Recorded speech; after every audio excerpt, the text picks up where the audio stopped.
Essa vitória, o Flamengo reassume a liderança, fica na expectativa pelo jogo do Palmeiras amanhã. E eu queria abordar com você o próximo duelo contra o São Paulo, por ser um jogo tão grande também, só que ele vai ser realizado na Vila Belmiro. Você acha que isso, de certa forma, pode tirar um pouco o São Paulo da zona de conforto para não jogar no Morumbi? E o Flamengo pode ter algum benefício nesse sentido de estar jogando num campo que o São Paulo não joga como mandante, num jogo que o Flamengo precisa muito ganhar para seguir ali na briga pelo título também? Bom, acredito que o São Paulo esteja mais confortável na Vila que nós, né? Eles jogam mais lá do que a gente, mas acontece, nós muitas vezes também levamos para Brasília alguns jogos, nos sentimos confortáveis em Brasília, por exemplo, porque estamos mais não acostumados, mas já fomos mais vezes. Então, e também porque o maior número de torcedores muitas das vezes são nossos.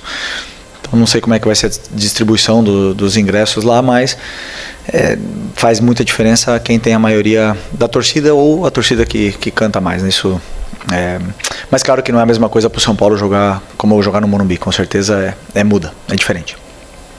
E desculpa, e mesma coisa quando a gente não joga no Maracanã também não é a mesma coisa. Boa noite, Felipe. Aqui, Eric Viana do Mundo Bola Flamengo.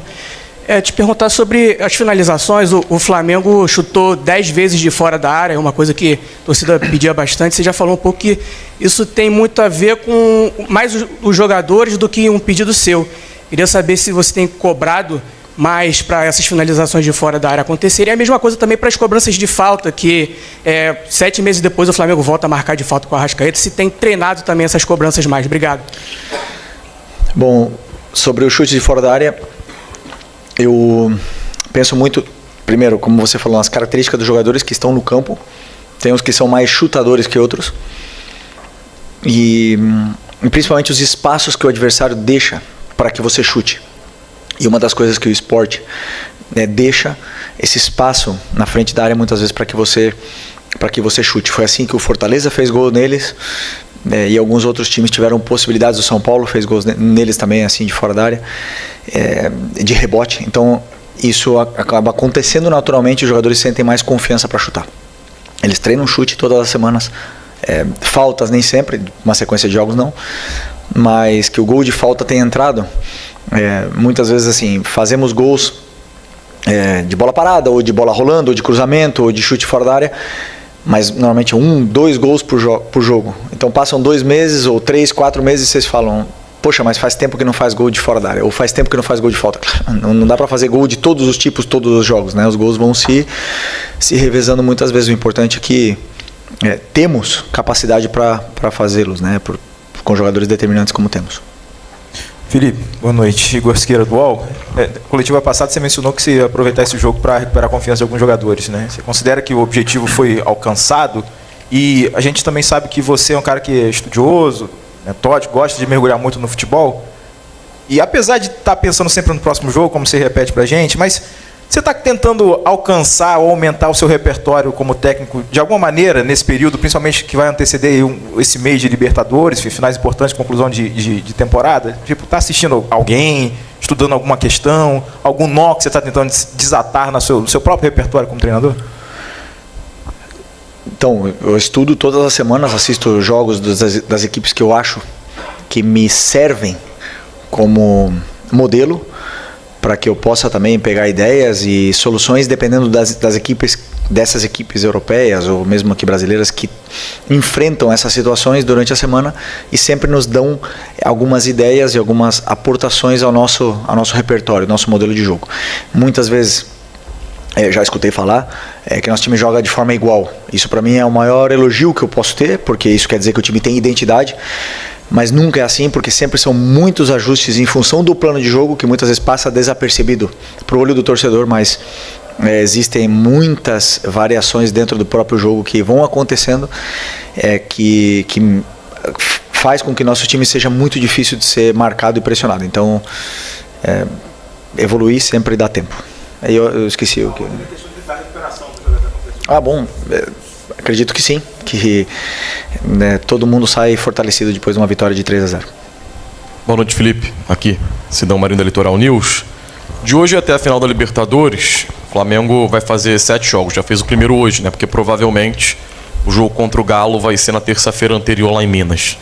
Como você está projetando esse caminho? Queria que você falasse também sobre o adversário que agora está definido, mais um super clássico agora para definir quem vai ser o primeiro tetracampeão da Libertadores. E, em cima disso, nessas rodadas que vêm pela frente, você acredita que é possível o campeão brasileiro ser definido antes da final ou é algo que vai ficar para as 2 rodadas finais do Campeonato Brasileiro? Sou muito ruim em fazer previsões. Se quem faz previsões acertasse, o futebol não teria graça e os apostadores estariam ricos e estão todos com problemas. Nunca dá para prever essas coisas. Então o que nós temos que fazer é pensar no próximo jogo. É o que eu faço. Está muito longe da final. Sei que vocês querem saber da final, querem falar da final. A única coisa que passa na minha cabeça é São Paulo. E essa é a minha mensagem que eu tenho passado para os meus jogadores. O que está na nossa cabeça é a próxima rodada. E a única coisa que importa é o que está no nosso alcance. O que está na nossa mão é o que podemos fazer, é tentar ganhar do São Paulo a próxima rodada. Felipe, Raíza Simplício da Gol Brasil e da revista Placar. Você falou, né, que está na tua cabeça agora o próximo jogo contra o São Paulo e o Bruno Henrique acabou sendo suspenso, está fora. E nessa briga, enfim, a gente tem visto nos últimos 2 jogos, pelo menos, do Campeonato Brasileiro, o Juninho ganhou alguns minutos. Eu queria saber, no início do ano, o Juninho veio como um jogador para brigar ali por posição, acabou não acontecendo, ele não jogava desde agosto, antes desse jogo contra o Fortaleza, por exemplo. E o que aconteceu em relação ao Juninho? Foi adaptação? Foi algum erro de avaliação?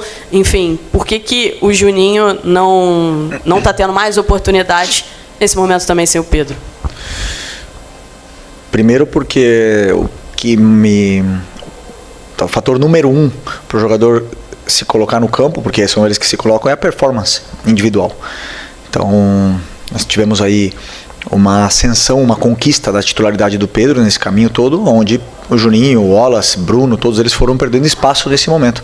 E com o espaço também a confiança, né? Então, sempre tento de uma certa forma, quando eu posso, dar minutos, porque pelo que eu vejo durante a semana também vai me dando muitas informações para o que eu posso esperar do jogo. Essas informações eu tenho, vocês não.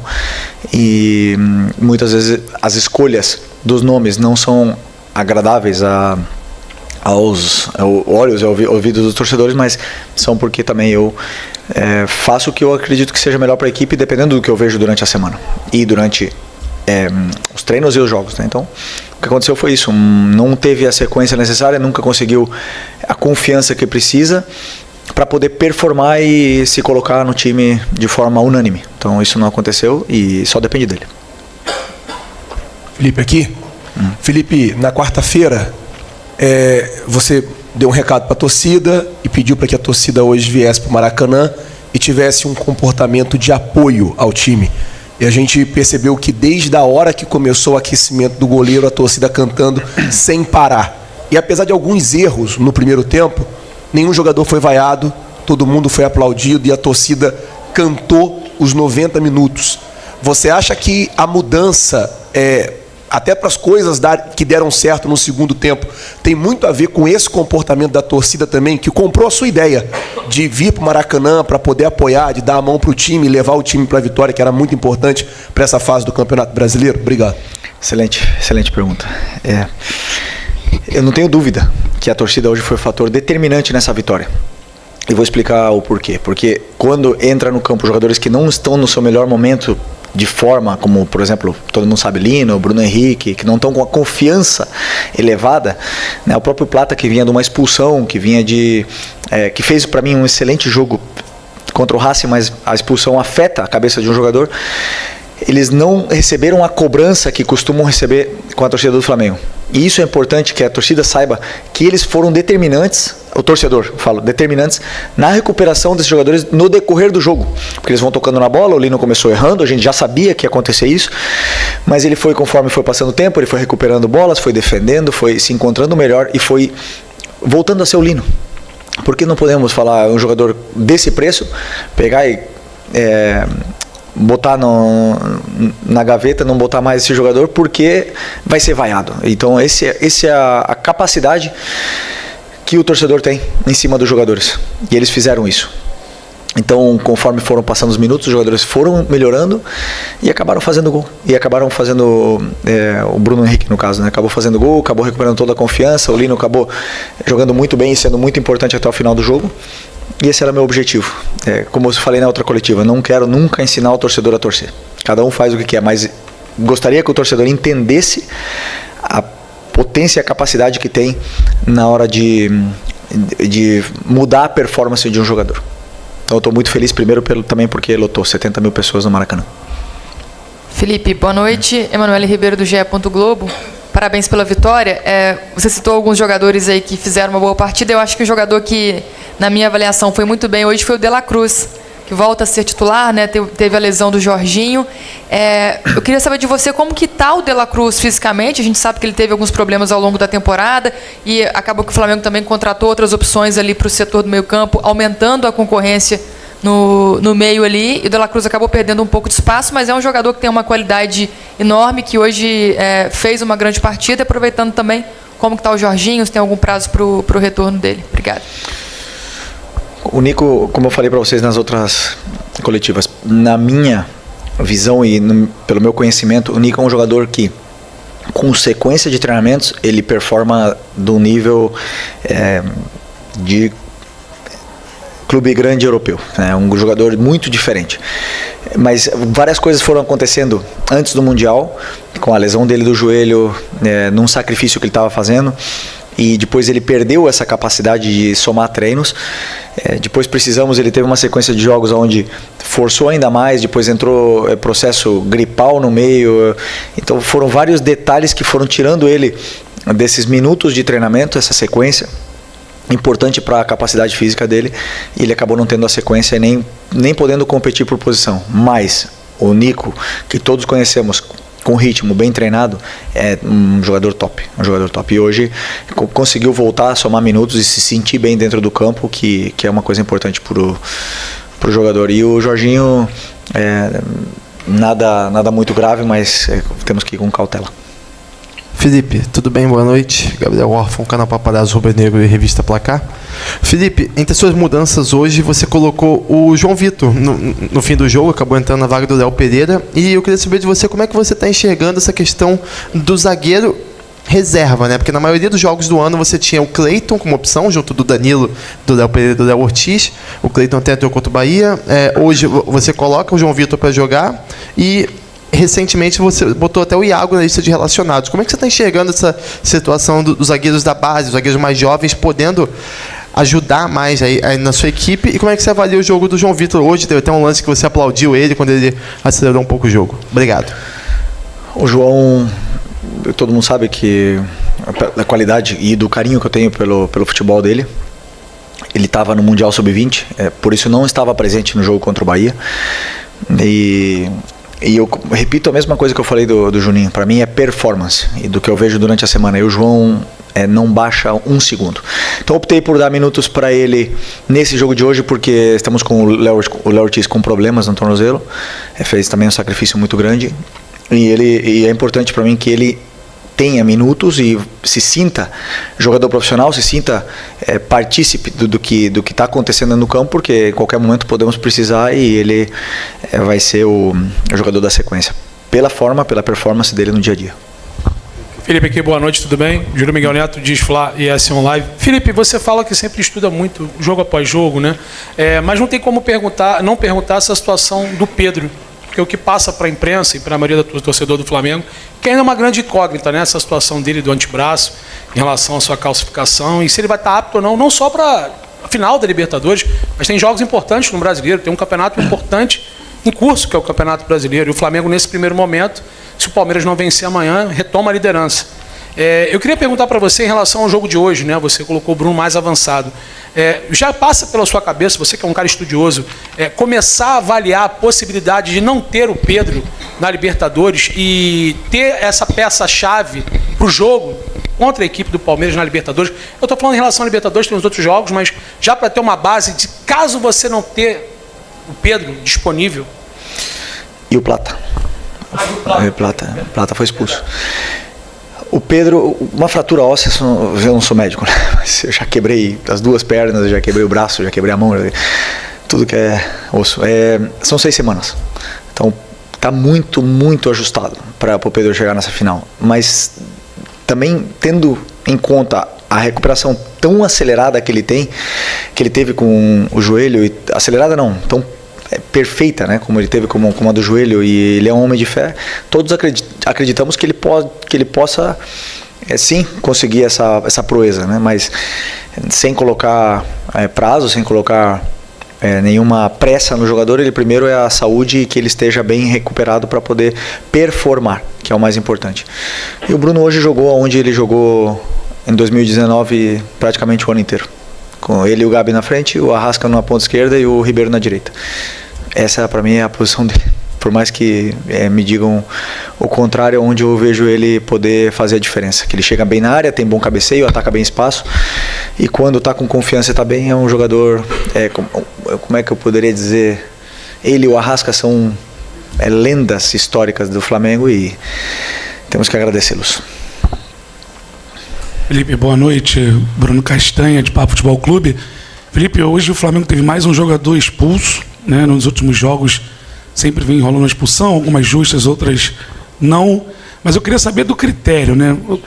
Você, a sua opinião sobre a questão do critério ou a falta dele nos jogos, porque a gente vê às vezes jogadas semelhantes e aí não é expulso, no outro jogo é. No caso da expulsão do Everton, hoje da semana passada, do jogo do Palmeiras e Cruzeiro, o VAR chamou, o árbitro que não quis expulsar. Como é que fica também para o jogador, né, cada jogo, sem saber também qual o critério da arbitragem, o que vai fazer, o que pode fazer, o que não pode fazer? Obrigado. Foi justa a expulsão? Eu não vi o lance. Foi justa? Foi justa. Foi justa a expulsão. Tu não achou? Ok. Bom, o que eu escutei foi que reconheceram um erro no jogo do Palmeiras e se corrige. Nenhuma jogada é igual, mas começaram a aplicar e dali para frente. Então entra nessa correção e o que eu tenho que fazer é tentar que meus jogadores também não sejam expulsos, né? No caso, o Everton foi sem nenhuma intenção de ser expulso. É um jogador que não é nada violento e uma pena que vamos perdê-lo para o próximo jogo também. Aqui, Felipe, boa noite. Marcos Martins aqui embaixo. Marcos Martins do canal da QCRN. Parabéns pela vitória. Você falou que muitas das vezes a escalação pode não agradar o torcedor, né? Eu queria te perguntar especificamente sobre o Matias Vinha. Você falou sobre performance individual, mas você também fala muito sobre a questão de adaptação ao sistema de jogo também, para cada jogo. Tem a questão física também de um jogador como o Vinha, que ficou muito tempo afastado dos gramados por uma lesão gravíssima. Como é que está a tua análise em cima do Vinha? Ele não vem recebendo tantas oportunidades, tanta minutagem. Como é que está a análise em cima dele? Está competindo por posição com o Ayrton. E nesse momento, para mim, tanto o Alex, que agora está jogando, o Alex, temos um cuidado muito especial com ele, está jogando de uma forma incrível. O Ayrton, sempre que joga, tem jogado muito bem, segundo aos meus olhos, né? Eu sei que parece que o Ayrton nunca joga bem, nunca para o torcedor, mas para mim sim, faz tudo exatamente o que eu peço para ele fazer e cumpre toda a função que eu peço para ele desempenhar dentro do campo. E o Vinha está brigando pelo espaço dele, como você bem falou, vem de uma lesão muito séria, se esforçou muito para estar nesse momento, eu sei disso, e hoje eu tinha pensamento em dar minutos para ele também, mas a saída do Carrascal no começo do jogo e as circunstâncias que foram acontecendo no jogo, acabou que optei por continuar com ele até o final. Mas é um jogador que eu tenho em conta e que sempre, isso é importante pra gente, e que assim que precisar, eu sei que ele vai estar pronto. Felipe, aqui, Natália Brasil, da Rádio Roquete. Eu sei que a gente está falando do brasileiro, você já falou que falta muito até o jogo da final, mas eu queria te fazer uma pergunta. Se você assistiu o jogo do rival e se fazia diferença para você ser um ou outro do que foi. O Palmeiras tinha um placar muito grande para fazer, havia possibilidade da LDU ser a finalista. Então, eu queria saber esse aspecto pessoal seu, se fazia diferença quem está lá do outro lado. Assisti. Como eu falei para vocês, sem âmbito tático, só seguindo a bola, para descansar bem a cabeça. e o Palmeiras passou de forma merecida. Estão os dois melhores da América do Sul fazendo talvez a maior final da história da Libertadores. E é isso, é maravilhoso que podemos ter essa oportunidade de estar vivendo esse momento. É um privilégio muito grande estar vivendo esse momento. Então vamos desfrutar, nós, Flamengo e Palmeiras, com certeza vamos desfrutar desse momento único que é jogar uma final de Libertadores nesse nível. Bebi. Boa noite, Felipe, Léo José do Coluna do Fla. Na rodada passada e nessa rodada, o Flamengo jogou antes do Palmeiras. E nas próximas 3 rodadas, o Flamengo também vai jogar antes do Palmeiras no Campeonato Brasileiro. Alguns técnicos já disseram publicamente que preferem jogar depois, porque já sabem mais ou menos do resultado do adversário. E outros também já disseram que preferem jogar antes, porque entram sem pressão no jogo. Como que é o pensamento do Felipe Luiz com o Flamengo jogando antes do maior concorrente pelo título do Campeonato Brasileiro, pelo menos nessas 5 rodadas aí, as duas uma passada, essa e as próximas 3? Não tinha pensado nisso, mas o que eu me preocupo muito é pelo tempo de recuperação entre jogo e jogo. Por exemplo, como eu falei para vocês, nós tivemos 3 dias para preparar o jogo do Botafogo até o Racing em casa, e isso para mim foi muito ruim, mesmo sendo antes do Palmeiras. Porque para mim o jogo do Botafogo tinha que ter sido no sábado, para eu ter 4 dias para preparar o jogo do Racing.